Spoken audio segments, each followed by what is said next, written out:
The Arch Gaming Network is proud to bring you this flash review. Now here's your host, Sean Smith. Hello, and thank you for stopping by. Today we're going to be taking a look at the game Krosmaster Arena by Ankama and Japanime Games. Now, Krosmasters is a 2 to 4 player tactical combat game where you will be taking on a team of miniatures that have a anime feel to them. These are your Krosmasters, and your goal is to take on another team or a couple of different teams and try to steal all of their victory points in the way of what's called Gallons of Glory. The game's main components are an action point system and also some dice rolling. And you're going to be going around this arena, and you're going to be trying to attack the other Krosmasters or pick up coins, maybe even chop down trees or bushes or whatever to get more coins, and being able to tactically move around the board to position yourself in the best possible way to combat your opponents to be able to get the victory points needed. So why don't we take a look at the game, take a look at an overview of it, and then I'll give you my thoughts on the other side. Okay, to set up Krosmasters, you're going to decide which side of the board you want to play with. This is a double-sided board. And then you're going to take the trees and the bushes, the boxes. If you see a space like that, you just put it there.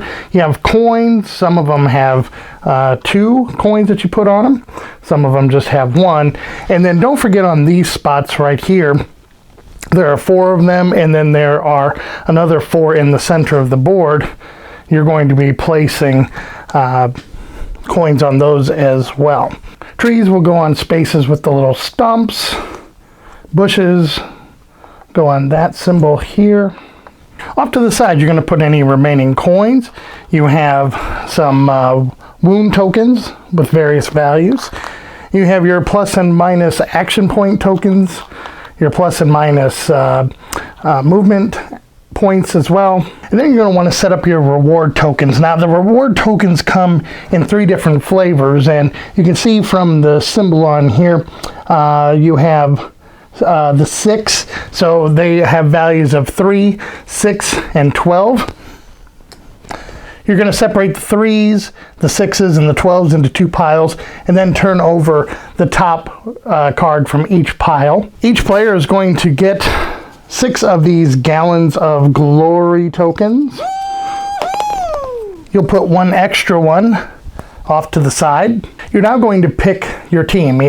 Now we're set up for a 2-player game, so what you're going to do is you'll get to create a team that consists of 12 points.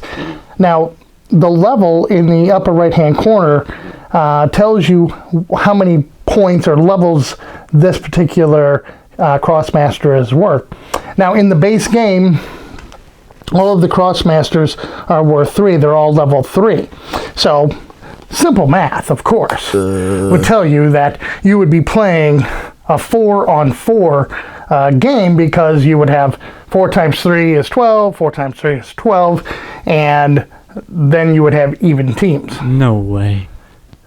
When you've decided what team or who's going to be on your team, you're going to collect the figurines or the little miniatures, these gorgeous miniatures, and just place them by your card. Now, once each player has picked their team and gotten the cards that go along with them, you're going to set your team up based on an initiative value, which is right here. Okay, so Bill Ted here has an initiative value of 7, and you're going to line up your players from left to right, from highest initiative to lowest initiative. This will determine the order that your Krosmasters take their turn. Additionally, if any of your Krosmasters have special tokens or abilities that go with them, you'll put those to their right. So for example, Bada Boom here has the ability to throw water bombs, so you get 2 of those to start the game. The King of Gobles can summon a Gobble, so you put that to the right. And then you have the Queen of Tofus, and she can summon 3 Tofus on her turn. Now there'll be some remaining tokens, and you can put those off to the side in a pile. Those may come into use later based on these reward cards. And the final part of the setup is that each player will use the first 2 rows on their side of the board to set up their Krosmasters. You have to place them in a spot that has kind of these 2 little like dragon footprints in them. So you're able to put them really anywhere you want in those first 2 rows.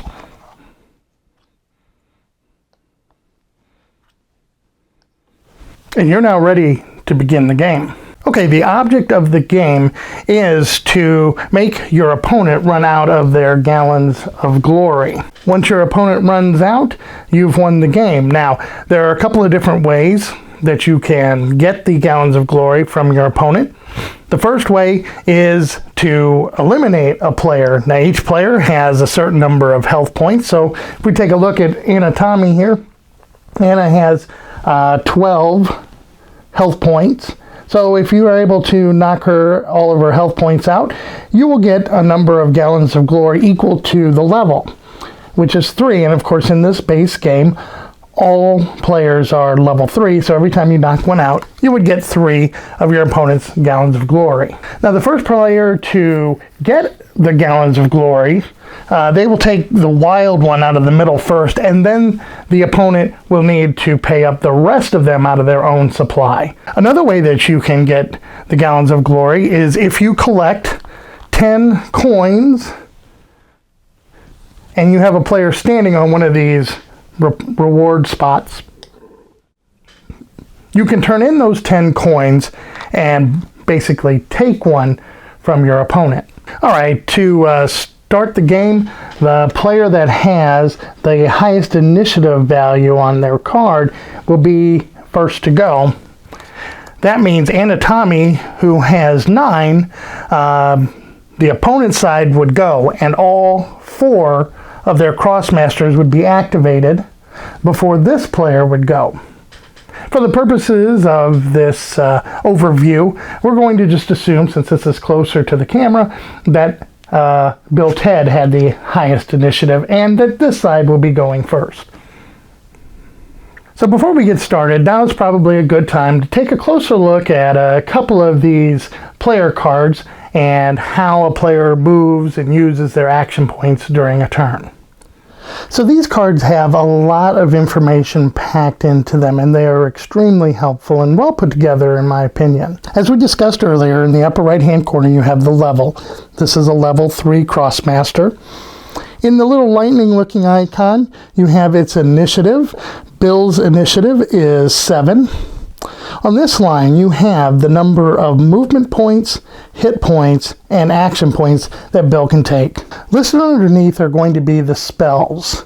So this Krosmaster has a spell called Plaguing Arrow.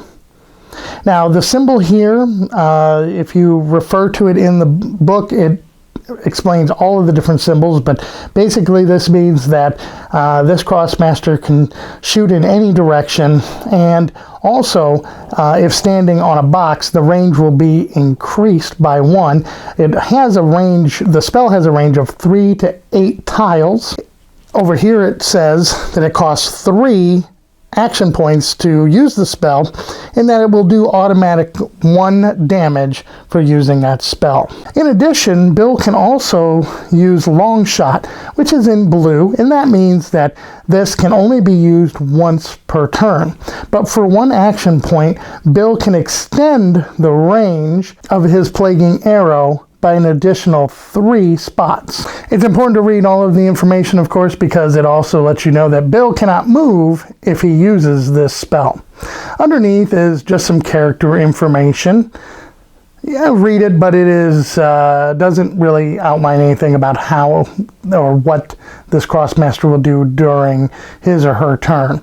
And then underneath, you're going to find powers. Now, the Krosmasters can have 4 unique powers: dodge, lock, critical hit, and armor. Bill here has dodge.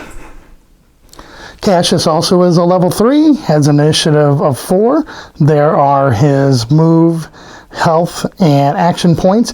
He has an irritating sting that costs 5 action points to do and gives a automatic damage of 1. His has a range of 1 to 5, and if he's standing on a box, it will increase that range by 1. A secondary spell that he has is Puff. Now it is in red, so this means it can only be used once per game. It also costs 1 action point and causes 3 damage, and when used, it pushes the Krosmaster back 3 spaces. This spell has a range of 1 to 3, but from looking at the arrow, it must be in the same row or column as you, and standing on a box will not increase the range. Again, the instruction manual points out all of the different icons and exactly what they mean. He has critical hit as one of his powers. And the last one we'll look at is King of Gobel, level 3, initiative of 2, good stats, and has a Goblob, blob, blob, blob, blob, which costs 3 and damages 1. Now, one thing to note on this is that this little fist icon means that the person must be adjacent to you when you are casting that spell. The secondary spell is to summon a Goblob for 4 action points. That means this little token you'll be able to put adjacent on the board and then move it around as well. It has its own stats and also has its own weapon, a bite. The powers for the king here are both armor and lock. So since it's Bill Ted's turn, he's going to go ahead and move first. Now, you can use your move points and action points in any order that you want. You could move 1, use an action point, move again, action point, however you wish to allocate them. So Bill is going to go ahead and use the movement points first. Now, when a Krosmaster moves, you can only move orthogonally. Also, you can't move through bushes or trees, but you can stand on top of a box. You also can't go through another one of your Krosmasters. So Bill's going to go ahead and move 2 spaces and go on top of the box. And he still has 1 movement point available. Alright, so Bill's ability is that he has a plaguing arrow that has a range of 3 to 8. Now, if you're standing on top of a box, that range increases by 1 because of this green icon here. However, he's going to take a shot at the Queen of Tofus. Now, when you're measuring out ranges for your spell, you have to do them just like you do with movement points. You have to be able to count out orthogonally to that person, which if you were to go 1, 2, 3, 4, 5, 6, 7, 8, doesn't reach her.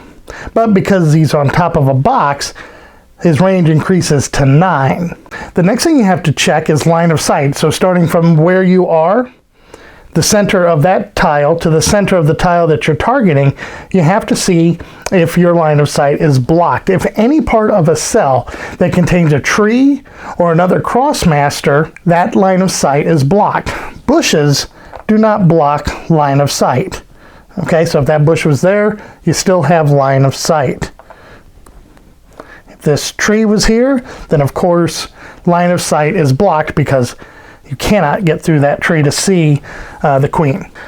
Alright, so taking a look at that plaguing arrow, the blue symbol here states that it costs 3 action points to use.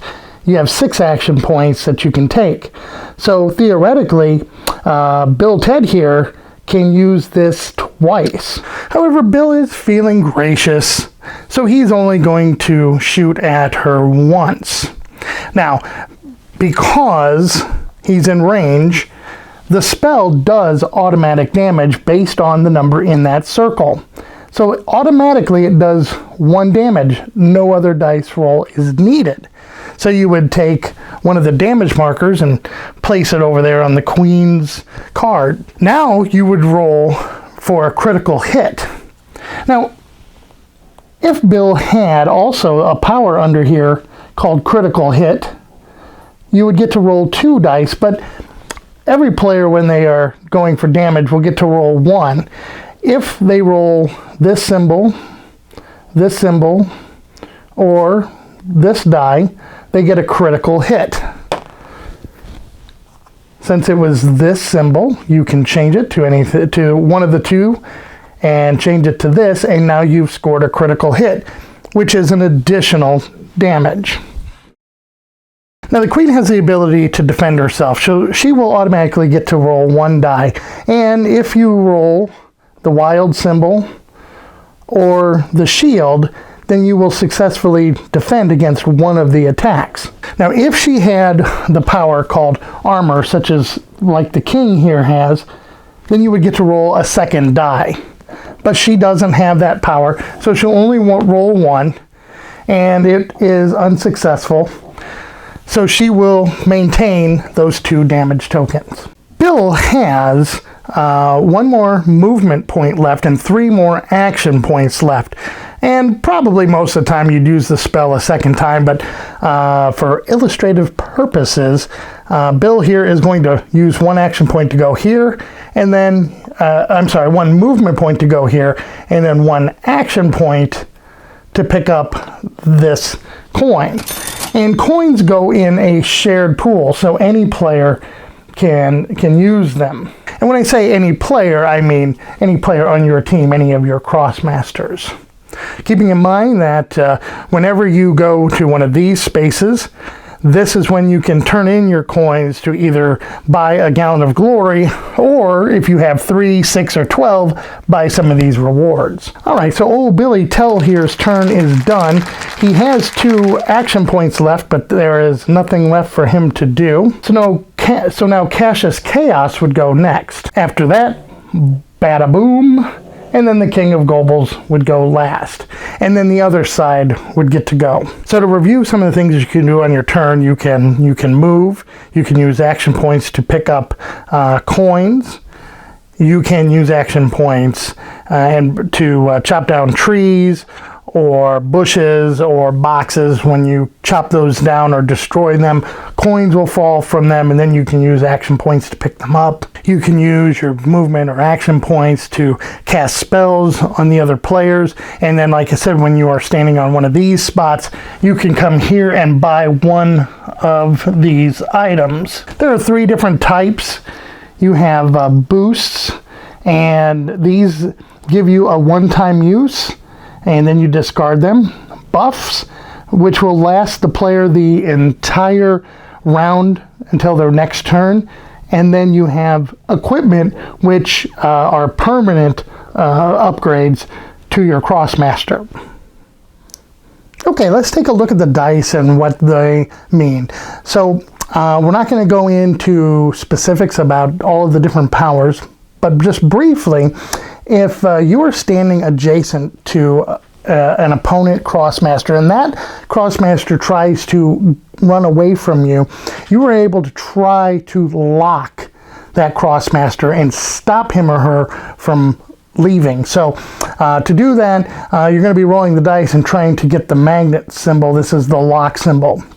Of course, the Krosmaster who is trying to get away might be trying to use the dodge by dodging your lock by rolling this symbol. When you attack another Krosmaster, you're going to roll for a critical hit to see if you can do additional damage, and that's that symbol there. If you roll this particular symbol, you get to change it to either the dodge or the critical hit. When you've been attacked by another Krosmaster, you can roll. You'll get a chance to roll to defend yourself, and for every shield that you roll, that is your armor, you will deflect 1 damage. And then this is a wild symbol. When you roll that, you'll get to pick any side of the dice that you want. So play will continue with players taking turns going back and forth, moving around the board, trying to send spells to attack other players, picking up coins, buying cards, and all in the hopes that you will be able to get all of your opponent's gallons of glory. First player to do that is the winner of the game. Okay, so that is Krosmaster Arena. I think, why don't we take a look at the components first. The components of the game are really, really well done.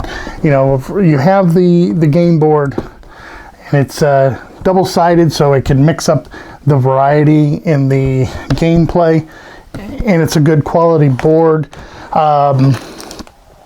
You also have the components that are on the field themselves. I mean, you have the boxes, kind of a nice touch.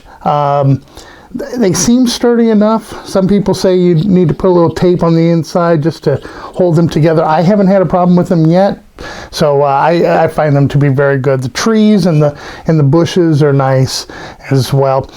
What I really like is the fact that once you put all those components together, you don't have to take them apart. They fit in the box just fine without having to disassemble them. So kudos to them for that.